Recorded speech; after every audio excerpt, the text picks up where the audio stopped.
Joël, c'est un des petits prophètes. Il fait partie du groupe qu'on appelle les petits prophètes. Pas parce qu'il était petit de taille, mais simplement parce que contrairement à d'autres prophètes comme les Ésaïe, Ézéchiel, Daniel, ce groupe-là, peut-être leurs écrits sont peut-être moins nombreux ou ils ont sévi juste pendant un temps, contrairement à ceux que j'ai mentionnés un peu plus tôt. Donc, le livre de Joël contient seulement 3 chapitres ou 4, selon les versions que vous avez. La colombe, par exemple, le subdivise en 4. Mais 3 tout petits chapitres, donc c'est vraiment pas long. Vous pouvez le lire simplement au matin en prenant votre petit déjeuner. 3 petits chapitres, mais dont plusieurs passages vont être repris et cités dans le Nouveau Testament. C'est un livre qui renferme des promesses merveilleuses de la parole de Dieu. Juste en 3 chapitres, il y a plusieurs des promesses que les chrétiens connaissent bien et qu'on s'approprie et qu'on connaît par cœur, qu'on récite, et avec raison d'ailleurs. Dans le chapitre 2 de Joël, on voit certaines promesses qui vont s'afficher à l'écran, vous allez les reconnaître. Par exemple, au verset 23, on lit déjà ceci. « Et vous, enfants de Sion, soyez dans l'allégresse et réjouissez-vous en l'Éternel, votre Dieu, car il vous donnera la pluie en son temps, il vous enverra la pluie de la première et de l'arrière-saison comme autrefois. » La pluie de la première et de l'arrière-saison, donc comme pour dire de l'automne et du printemps. Ce sont de belles promesses. Au verset 25, on lit également « Je vous remplacerai les années qu'ont dévoré la sauterelle. » Le gélec, le hasil et le gazam, qui sont des variantes de la sauterelle également, ma grande armée que j'avais envoyée vers vous. Je vous remplacerai les années qu'ont dévoré la sauterelle. Et une de ces promesses les plus populaires également, qui va être repris par Pierre dans son discours à la Pentecôte, au verset 28 du chapitre 2 toujours. « Après cela, je répandrai mon esprit sur toute chair. Vos fils et vos filles prophétiseront. Vos vieillards auront des songes et vos jeunes gens des visions. » Et vos jeunes gens des visions. L'apôtre Pierre a repris cette prophétie notamment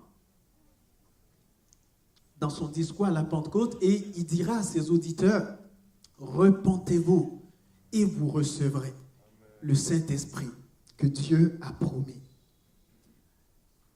Ces promesses, quand on les regarde de près, surtout la dernière qu'on vient de lire, « Je répandrai mon esprit sur toute chair », au moment où Joël annonce cette promesse, ça pouvait sembler quelque chose d'inatteignable, de lointain. Et en réalité, ça a pris des générations et des générations avant que cette promesse s'accomplisse à la Pentecôte. Donc, à cette époque-là, à ce moment-là, Dieu fait au peuple une promesse, Dieu leur confie quelque chose qui était beaucoup plus grand qu'eux. Dieu remet dans leurs mains quelque chose qui s'adressait à des centaines de générations après eux. Mais Dieu leur fait confiance et le confie dans leurs mains. Et Dieu leur dit, après cela, on reviendra au après cela tantôt. Parce que quand on dit après cela, c'est parce qu'il y a quelque chose qui est demandé en amont. N'est-ce pas? Donc Joël fait toutes ces promesses, toutes ces prophéties, mais ce sont des promesses et des prophéties sous certaines conditions. Je ne sais pas si Dieu vous a déjà fait une promesse et vous sentiez que ça c'est peut-être, waouh, c'est peut-être assez grand. C'est trop grand pour moi. Ce qui peut vous sembler même peut-être irréaliste, irréalisable. C'est waouh, Seigneur, cette affaire-là que tu me parles, waouh. Et même peut-être parfois même qu'on manquerait même de foi à croire que Dieu pourrait faire venir toutes ces choses qu'il nous dit. Dieu leur confiait quelque chose d'aussi immense. En réalité, ce que Dieu leur dit à ce moment-là, il dit, je répandrai de mon esprit. Ça semblait énorme pour eux à ce moment-là parce que, au moment où on leur parle, seulement les rois, les prophètes et les sacrificateurs recevaient l'Esprit de Dieu, étaient revêtus de l'Esprit de Dieu, étaient revêtus de la présence de Dieu pour pouvoir accomplir quelque chose. Et là, Dieu est en train de leur dire, sur tout le monde, sur chacun de vous, même sur les serviteurs et les servantes, j'amènerai mon esprit, je répandrai de mon esprit. Et ils prophétiseront. Ils auront des visions, des songes. Et ça pouvait sembler juste comme trop grand. Mais Dieu leur confie cela quand même. On sait très peu de choses sur Joël, en dehors du nom de son père, qui est dans le texte Pétuel, et en dehors du fait qu'il a été prophète en Juda. Plusieurs théologiens pensent qu'il a vécu et prophétisé au temps où le roi Joas régnait sur Juda. Permettez-moi juste de faire une petite fenêtre ici pour vous parler de Joas. Joas était le petit-fils de Josaphat, un excellent roi de Juda. Josaphat était vraiment un très bon roi qui était tout entier consacré à l'Éternel, qui a ramené le cœur de Juda à l'Éternel. Et c'était un roi qui était aimé et honoré de son peuple. Après Josaphat, il est arrivé quelqu'un qui, lui, se souciait pas tant que ça de Dieu, Joram, qui a mal terminé. Et après lui, une femme du nom de Athalie a décidé de mettre à mort toute la descendance royale pour pouvoir prendre le pouvoir, elle. Et elle a ramené le cœur du peuple dans toutes sortes d'idolâtries. Les gens allaient après des idoles, les gens se sont détournés complètement de Dieu. Mais dans la lignée royale qui a été décimée, il y avait le tout dernier des enfants qui s'appelait Joas, qu'un sacrificateur et sa femme ont caché. Et donc, ce petit Joas qui était tout petit dans le temps, il avait 1 an, quand l'événement arrivait, il a été caché par le sacrificateur Jéhoïada. Et à l'âge de 7 ans, Jéhoïada le fait sortir et on le couronne roi. Et donc, il va être élevé pratiquement par Jéhoïada et sa femme. Pour ceux que ça intéresse, vous pouvez lire l'histoire dans 2 Chroniques au chapitre 24. Et il va être couronné roi et il va régner sur Juda. Et la Bible dira, son règne va durer 40 ans. Et pendant tout le règne de Joas, en fait, pendant la vie de Jéhoïada, pendant tout le temps que le prêtre Jéhoïada continuait de vivre, Joas s'attachait à Dieu. Il va d'ailleurs rebâtir la maison de l'Éternel, remettre le service en place dans la maison de l'Éternel, appeler les gens de Juda à se reconsacrer à Dieu. Les sacrifices dans le temple, les offrandes vont reprendre. Donc bref, son cœur était consacré à Dieu et il incitait également le peuple à être consacré à Dieu. Malheureusement, après la mort du sacrificateur Jéhoïada, Joas, sur le conseil des chefs du peuple, va se détourner complètement de Dieu. Il va s'éloigner de Dieu. Et Dieu suscitera même des prophètes pour aller lui parler, le ramener à lui. Et Jéhoïada, ce qu'il va faire, il ne les écoute pas, mais non seulement il ne les écoute pas, mais il les met à mort. Un des prophètes qui allait le voir, 2 Chroniques 24, versets 19 et 20, c'est Zacharie, le fils de ce sacrificateur Jéhoïada qu'il a élevé, qu'il a intronisé. L'Éternel envoya parmi eux des prophètes pour les ramener à lui, mais ils n'écoutaient point les avertissements qu'ils ont reçus. Zacharie, fils du sacrificateur Jéhoïada, fut revêtu de l'Esprit de Dieu. Il se présenta devant le peuple et lui dit, « Ainsi parle Dieu, pourquoi transgressez-vous les commandements de l'Éternel?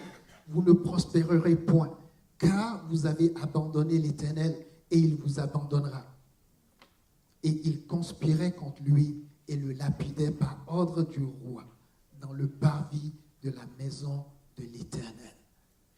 Et Joas, un roi qui a mal fini ainsi. Il n'écoutait plus les prophètes que Dieu envoyait, il n'écoutait plus la parole que Dieu donnait.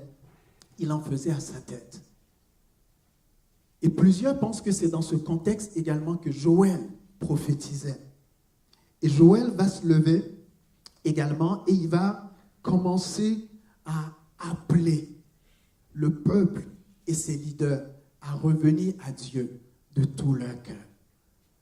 Il va commencer à les supplier de se détourner des voies qu'ils avaient prises et de reconsacrer leur cœur tout entier à l'Éternel. Dans Joël chapitre 2, les versets 12 et 13, il dit ceci déjà. Il dit, « Maintenant encore, dit l'Éternel, revenez à moi de tout votre cœur, avec des jeûnes, avec des pleurs et des lamentations. » Verset 13. « Déchirez vos cœurs et non vos vêtements, et revenez à l'Éternel votre Dieu, car il est compatissant et miséricordieux, lent à la colère et riche en bonté.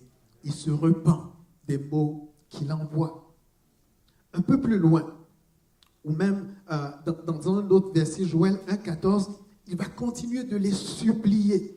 Et il va leur dire, publiez un jeûne. Il les conjure de prendre un temps de jeûne et de ramener leur cœur à Dieu. Il dira, publiez un jeûne, une convocation solennelle, assemblez les vieillards, tous les habitants du pays, dans la maison de l'Éternel, votre Dieu, et criez à l'Éternel.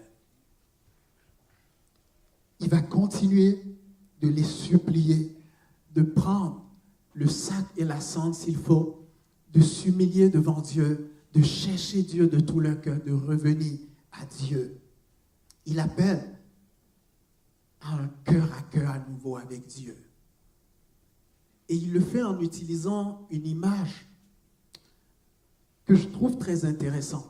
Vous savez, plusieurs fois dans la Bible, Dieu va comparer sa relation avec le peuple d'Israël ou Juda à une vigne qu'il a plantée ou à son épouse qui s'est acquise. Mais dans Joël, Joël utilise plutôt l'image de deux fiancés. Joël chapitre 1, le verset 8, il dit ceci. Il leur dit, « Lamente-toi comme la jeune femme qui s'habille d'un sac pour pleurer le fiancé de sa jeunesse. » Si vous avez déjà été fiancé, vous savez, cette période où il n'y a pas encore de souci de on va s'occuper des enfants, il n'y a pas de souci de qu'est-ce qu'on va faire à souper ce soir, il n'y a pas de souci de, je ne sais pas moi, il n'y a pas de chicane de ménage, de c'est moi qui ai fait la vaisselle aujourd'hui, c'est ton tour demain. Ce n'est pas tous ces soucis-là, c'est simplement mon bien-aimé est à moi et je suis à mon bien-aimé.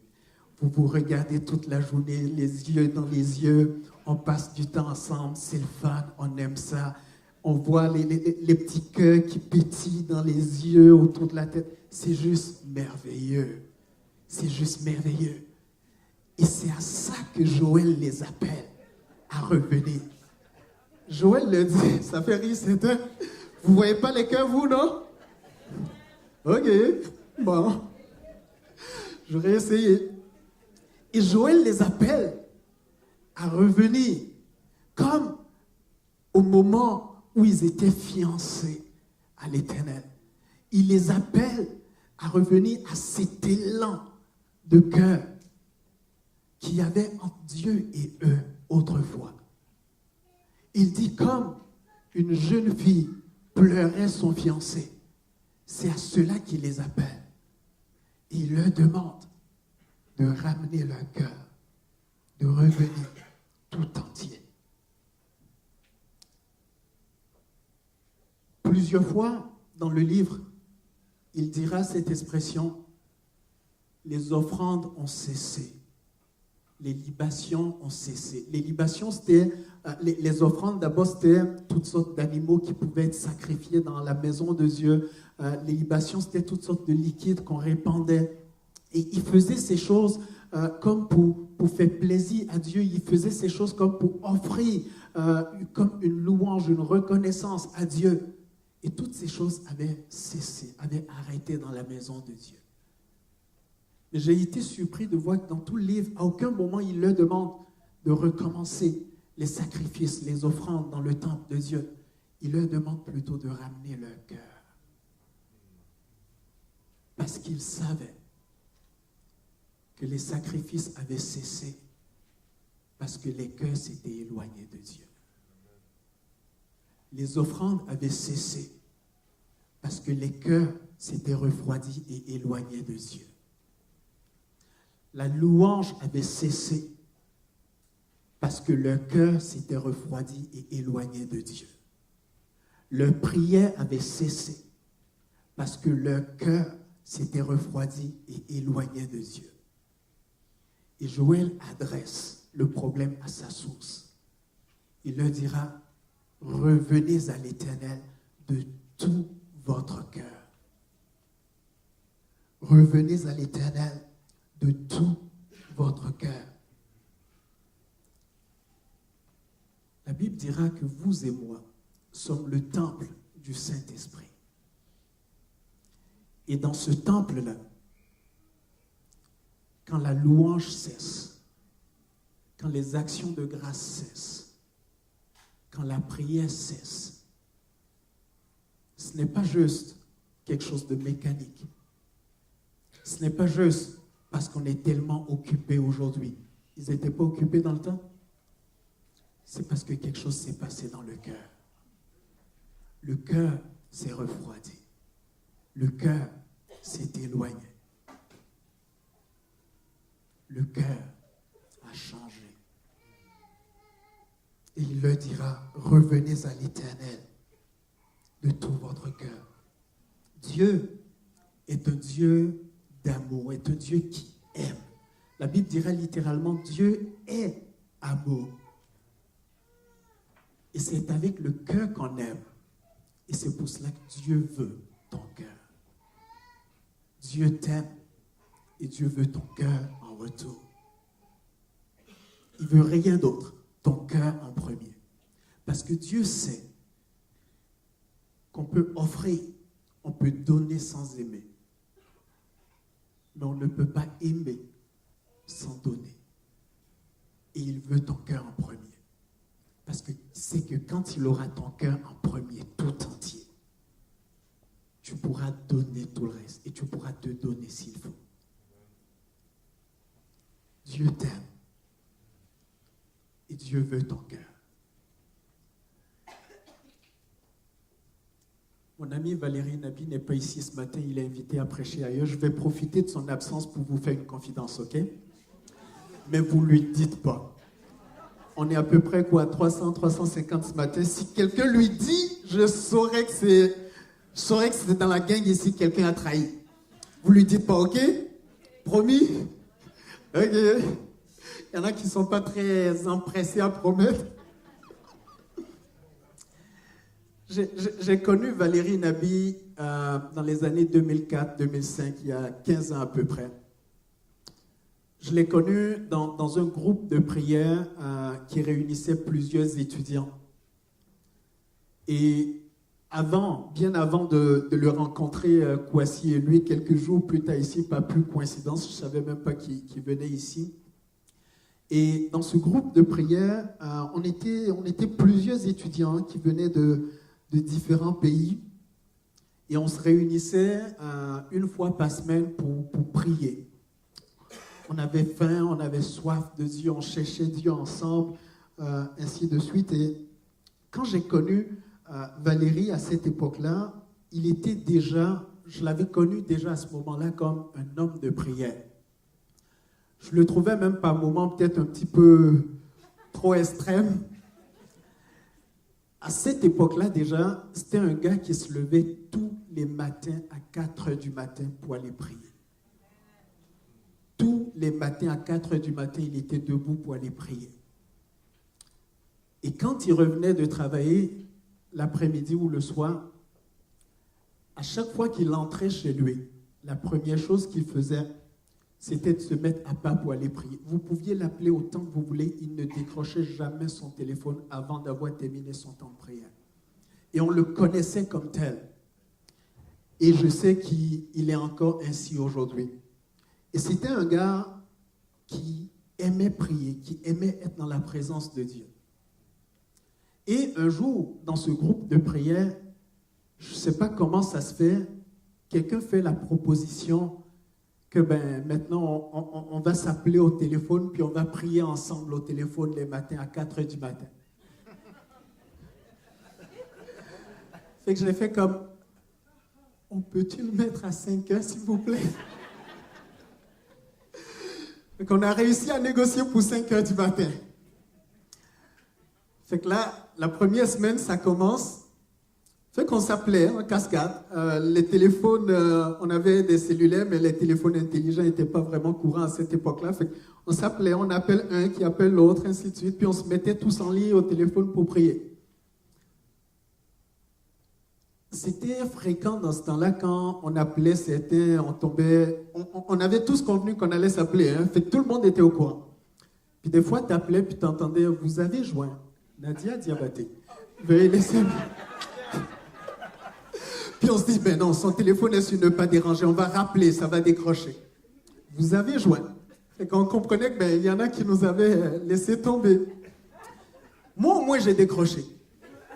Même si au bout de 5 minutes, j'ai commencé à m'endormir, à ronfler.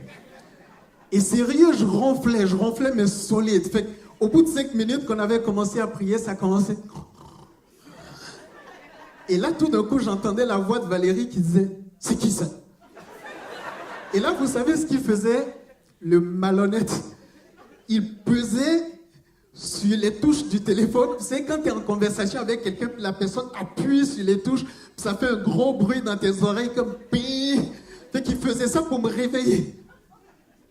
Vous voyez, il était déjà aussi baveux à l'époque. Vous voyez, fait, vous prierez pour lui, ok? Et il me réveillait de même.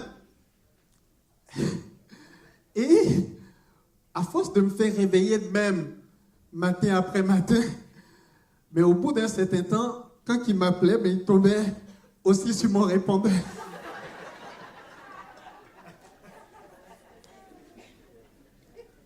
Il tombait sur mon répondeur. Puis, à un moment donné, je me suis demandé, mais c'est quoi qui ne va pas avec ce gars-là? Qui dans la vie, pendant que tout le monde dort, mais tous des étudiants, on a travaillé et étudié fort le soir. Qui dans la vie se réveille à 4 heures du matin pour aller prier?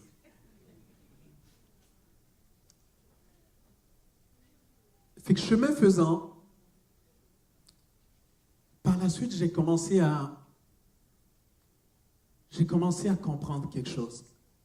J'ai commencé à comprendre que cet homme-là, en fait, aimait tellement Dieu qu'il avait hâte d'être dans sa présence. Il était prêt à se priver de sommeil pour aller dans la présence de son Dieu. Dieu était tellement important pour lui que lorsqu'il revenait travailler, la première personne à qui il voulait parler, c'était Dieu. Alléluia. Dieu était tellement précieux dans son cœur qu'il voulait être avec lui tout le temps. Et j'ai commencé à dire, Seigneur, moi aussi, je veux cette relation-là avec toi. À cette époque-là, j'étais chrétien depuis 4-5 ans à peu près. Je connaissais parfaitement ma Bible, je l'avais déjà lue en entier. Je connaissais les versets bibliques. Mais ma vie de prière ressemblait plus à un devoir accompli plutôt qu'à une relation passionnée avec Dieu. Et là, j'ai commencé à me mettre à part, tout seul, dans ma chambre d'étudiant ici, aux résidences de l'UQAM. Tout seul. Et 3 fois par jour, quand j'ai entendu Pasteur Kivens parler de ça, j'ai dit, moi aussi je faisais ça, mais on ne se connaissait pas dans le temps. 3 fois par jour, j'avais mes rendez-vous avec Dieu. Je me mettais à genoux. J'avais le genre de fauteuil de direction en cuir bien rembourré que j'avais dans ma chambre.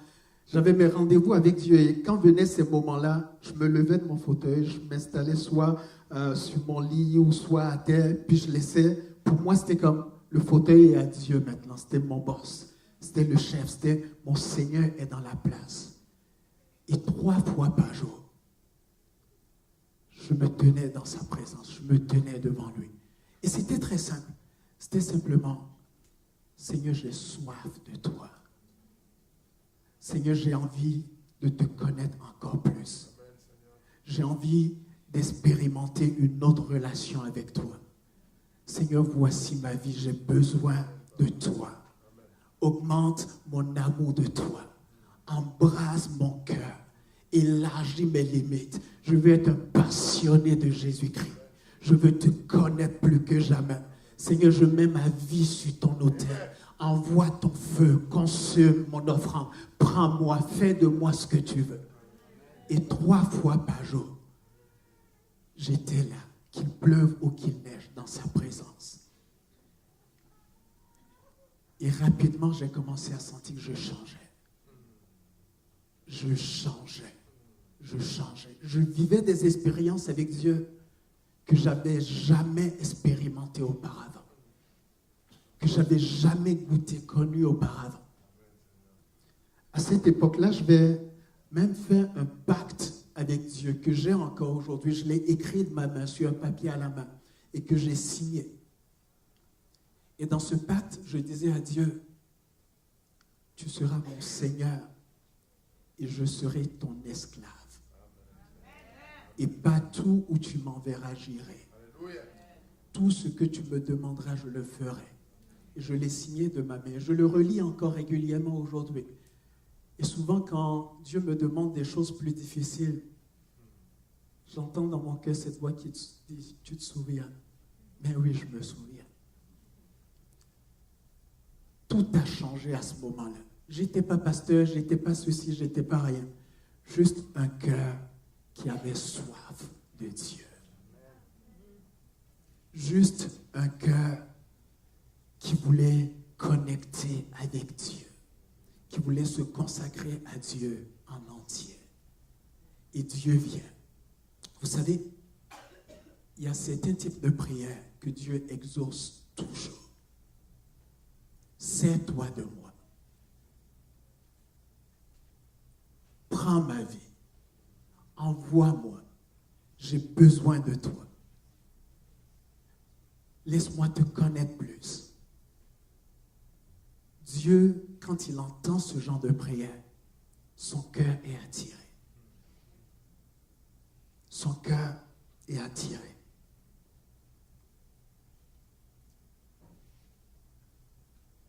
J'ai été fort surpris de voir Joël dans tout le livre. Alors que tout le monde s'était détourné un peu de Dieu, à gauche et à droite, il ne s'adresse pas en tant que tel au roi Joas. Nulle part il ne le mentionne même dans le livre. Il va s'adresser en tout premier lieu. Et ça m'a surpris. Dès le verset 2 du premier chapitre, il va s'adresser en tout premier lieu aux vieillards, aux personnes âgées du peuple. Il va s'adresser en tout premier lieu aux anciens. C'est à eux qu'il parle en premier. Et par la suite, il va s'adresser aux sacrificateurs. Et ensuite, il va s'adresser à tout le peuple. Et ce qu'il était en train de leur dire ici, c'était tous ensemble. Tous ensemble. Vous avez le devoir de veiller sur ce que Dieu vous a promis et confié. Dieu a annoncé, Dieu a promis qu'il répandra de son esprit sur toute chair. Dieu vous a confié quelque chose qui vous dépasse, depuis le plus vieux jusqu'au plus petit. Il dit, vous avez le devoir de veiller sur ces choses. Et pour y arriver, il leur dit, revenez à Dieu de tout votre cœur. De tout votre cœur. Dieu a encore en réserve de grandes choses pour ta vie, de grandes choses pour Gospel Vie, de grandes choses pour notre génération. Il a encore dans cette ville et dans ce pays un royaume énorme à faire entrer dans la bergerie. Et Dieu a des promesses merveilleuses qu'il a remises dans nos mains afin qu'on en prenne soin. Et on n'a pas le droit d'échapper là-bas. ceux qui nous ont précédés ont trempé ce lieu de leur larmes, de leur prière. Ils ont agonisé devant Dieu. Et dans la présence de Dieu, ils ont écouté Dieu et ils ont agi. Et ils ont fait tout ce que Dieu leur mettait à cœur.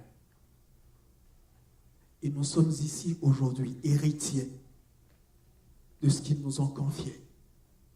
Mais nous aussi, nous avons devant Dieu et devant eux la responsabilité de veiller sur nos cœurs, de continuer d'aimer Dieu passionnément, de garder nos cœurs tout entiers, tout consacrés à Dieu, de continuer dans sa présence, de l'écouter et de faire tout ce qu'il nous mettra à cœur de faire. Parce que sa promesse dépasse notre petite personne. Mais ça commence dans le lieu secret. Ça commence dans le cœur à cœur avec lui. Ça commence lorsque le cœur le poursuit pour l'entendre, pour dépendre de lui et pour faire exactement ce qu'il nous demande de faire.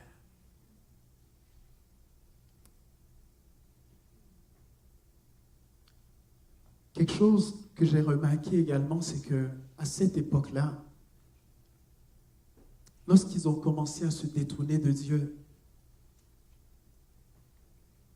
la sécheresse a pris place.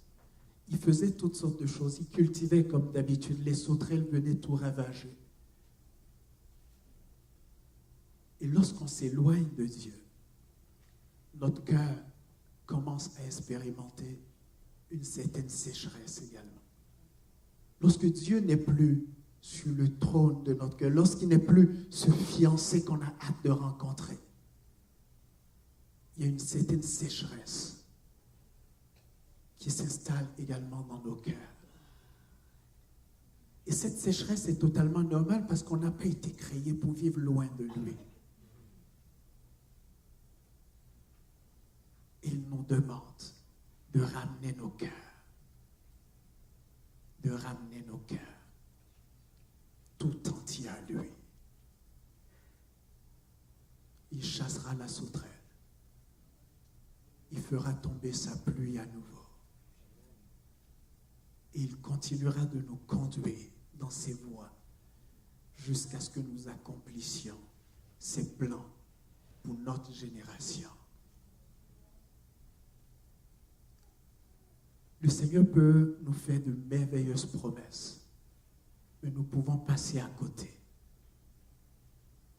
si nous ne restons à l'écoute et dans une dépendance de lui. J'aimerais simplement appeler ce matin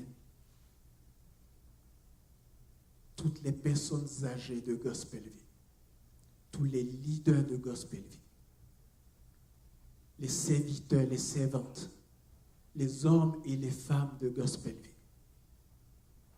Ce que Dieu nous a confié est énorme. Nous ne pouvons pas l'échapper. Le salut de cette ville en dépend. Le salut des nôtres, des générations qui vont suivre, en dépend. Nous ne pouvons pas échapper la balle. Mais pour y arriver, nous avons besoin de rebâtir l'autel de la consécration. Nous avons besoin de le poursuivre à nouveau, de tout notre cœur. Quand tu as tellement envie de rencontrer quelqu'un, quand tu as tellement envie d'être avec quelqu'un, même si tu as fini de travailler à 2 heures du matin, on s'en fout, je veux juste être avec toi.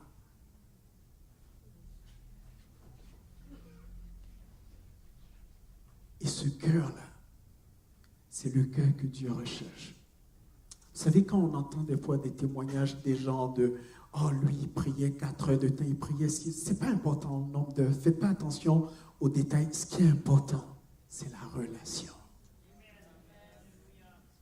Ce qui est important, c'est cet entrain, cet élan, cet amour pour se tenir dans la présence de Dieu. Un peu comme Abraham, il se tenait dans la présence de Dieu, au point où Dieu dirait lui-même, cacherai-je à Abraham ce que je m'apprête à faire? Il aimait Dieu à un point tel, il était pour lui un ami intime. Et Dieu dit, je ne peux pas faire ce que je m'apprête à faire sans en parler à mon ami auparavant. Dieu t'aime et Dieu veut ton cœur. Il veut ton cœur tout entier. Il veut ton cœur au complet. Au complet. Je vais inviter les musiciens à s'avancer à ce stade-ci. Est-ce qu'on peut se lever ensemble, Gospelville? On veut prier simplement ce matin.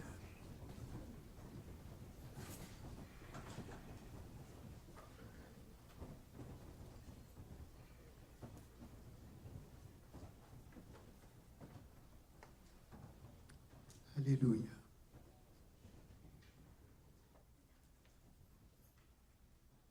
Là où on est à notre place, on peut commencer maintenant simplement à